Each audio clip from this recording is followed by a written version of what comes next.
قیامت کب آئے گی اور کس طرح آئے گی؟ جب نشانیاں پوری ہو جائیں گی اور مسلمانوں کی بغلوں سے وہ خوشبودار ہوا گزرے گی جس سے تمام مسلمانوں کی وفات یعنی موت ہو جائے گی، تو اس کے بعد پھر 40 برس کا زمانہ ایسا گزرے گا جس میں کسی کے اولاد نہ ہوگی، یعنی 40 برس سے کم عمر کا کوئی نہ رہے گا اور دنیا میں کافر ہی کافر ہوں گے، اللہ کہنے والا کوئی نہ ہوگا، کوئی اپنی دیوار لیپتا ہوگا، کوئی کھانا کھاتا ہوگا، گرد سب اپنے اپنے کام میں لگے ہوں گے کہ یکایک اللہ تعالیٰ کے حکم سے حضرت اسرافیل علیہ السلام سور پھونکیں گے۔ پہلے اس کی آواز ہلکی ہوگی اور بعد میں دھیرے دھیرے بہت کڑی ہو جائے گی،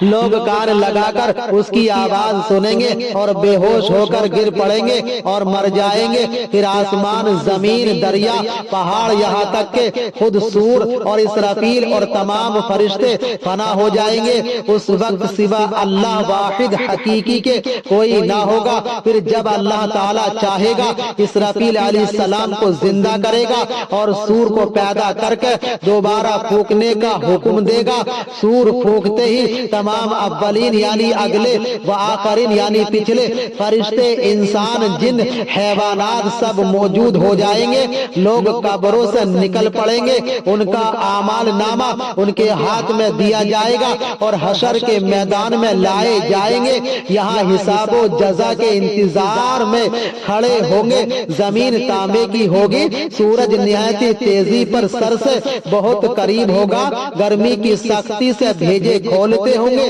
زبانیں سوکھ کر کانٹا ہو جائیں گی، بازوں کے منہ سے باہر نکل آئیں گی، پسینہ بہت آئے گا، کسی کے ٹکنے تک، کسی کے گھٹنے تک، کسی کے گلے تک، کسی کے منہ تک، جس کا جیسا عمل ہوگا ویسے ہی تکلیف ہوگی، پھر پسینہ بھی نہایت بدبودار ہوگا، اسی حالت میں بہت دیر ہو جائے گی، 50,000 برس کا تو وہ دن ہوگا اور اسی حالت میں آدھا گزر جائے گا۔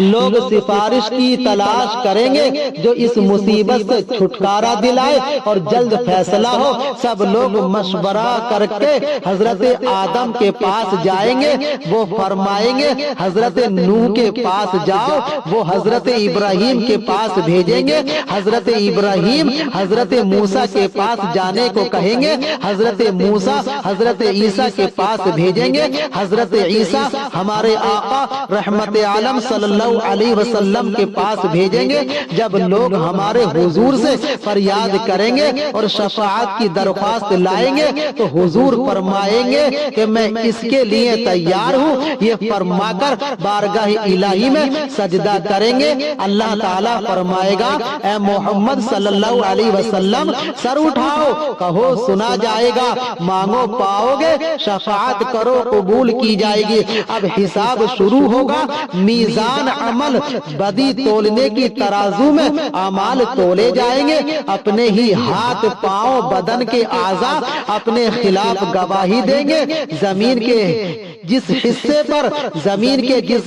پر کوئی عمل کیا تھا وہ بھی گواہی دینے کو تیار ہوگا، نہ کوئی یار ہوگا، نہ مددگار، نہ باپ بیٹے کے کام آئے، نہ بیٹا باپ کے اعمال پوچھے جا رہے ہیں، زندگی بھر کا سب کیا ہوا سامنے ہے، نہ گناہ سے انکار کر سکتا ہے، نہ کہیں سے نیکیاں مل سکتی ہیں۔ اس بے کسی کے وقت میں دستگیر، مددگار، بے کسوں کے کس، بے بسوں کے بس، حضور سرور کائنات صلی اللہ علیہ وسلم ہمارے کام آئیں گے اور اپنے ماننے والوں کی شفاعت فرمائیں گے۔